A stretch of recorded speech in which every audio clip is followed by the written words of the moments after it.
I was 4 hours into a 6-hour drive when I realized I was about to fall asleep at the wheel. Not just tired, but dangerously tired. The kind where you blink and suddenly you're farther down the road than you remember. I turned up the music and rolled down the window, but the cold air only helped for a moment. I needed caffeine. The highway was empty. I hadn't seen another car in at least 20 minutes. When I saw the glow of a gas station sign ahead, I felt relieved. It wasn't a chain. It looked old, like it hadn't been updated since the 1980s. A single building, 2 pumps, and a hand-painted sign that read, "Last stop for 70 miles." I pulled in. The lot was empty except for a beat-up truck parked around the side of the building. I assumed it belonged to the night attendant. I filled my tank, paid at the pump, and headed inside. I should have just left, but I needed coffee and I needed to use the bathroom. The store was small.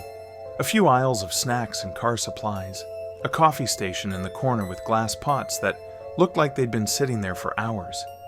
The lights were harsh and fluorescent, the kind that made everything feel slightly wrong. The attendant stood behind the counter.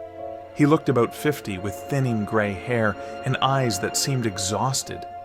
A TV behind him played a late-night infomercial with the sound turned low. When he looked up and saw me, something flickered across his face. Surprise. Maybe fear. "Evening," he said. I poured myself a cup of coffee. It tasted burnt, but I didn't care. I grabbed a candy bar and brought everything to the counter. As he rang me up, he kept glancing past me toward the windows, toward my car. "Driving alone?" he asked. "Yeah. Long trip. Few more hours." He nodded, then slid a napkin across the counter. Written in pen were 5 words. "You're being followed. Don't go back to your car." I stared at him. He didn't smile. "Look at the monitor," he whispered.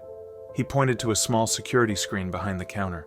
It showed my car at the pump, and standing beside it was a figure, tall, still, dressed in dark clothes, facing the store.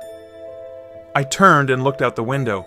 There was no one there, just my car, empty pavement, darkness beyond the highway. When I looked back at the monitor, the figure was still standing there.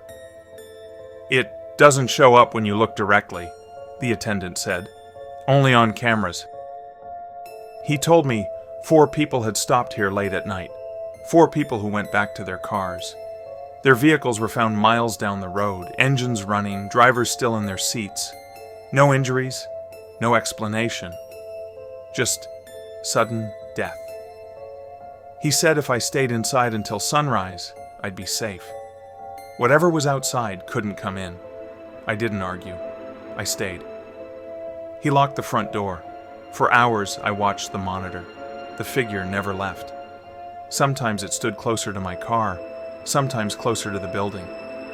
Then I noticed something wrong. The timestamp on the footage said 11:47 p.m., but it was after 3 a.m. The video wasn't live. It was looping. I looked out the window again. Really looked. There was nothing outside. There never had been. When I turned around, the attendant was standing right behind me. "You should use the bathroom," he said. His voice was flat now. I opened the door behind the counter. It wasn't a bathroom. It was a storage room, dimly lit. Shelves lined the walls, boxes stacked neatly, each labeled with a date. Inside the first box was a wallet, a phone, car keys, a driver's license. I recognized the face from the missing person articles. I opened another box, and another. He hadn't been warning people. He had been keeping them. He stood in the doorway holding a length of cord. He told me no one would hear me. No cell signal. Nearest town was miles away. I grabbed a rusted wrench from the shelf and swung. I didn't wait to see if he fell. I ran through the store, smashed the front window, and climbed through the glass. I cut my arms and legs, but I didn't stop. I ran to my car, started the engine, and drove. I didn't stop for an hour. When I finally pulled over, I called the police. They told me to wait.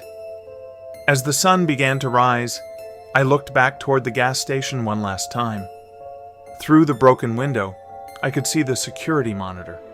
The figure was still there, but it wasn't standing by my car anymore. It was standing exactly where I had been standing when I broke the window. I don't know what was really on that monitor. I don't know how much of it was a lie. All I know is this. If you ever see a gas station sign that says last stop for 70 miles, don't stop. Whatever's waiting there, you don't want to find out.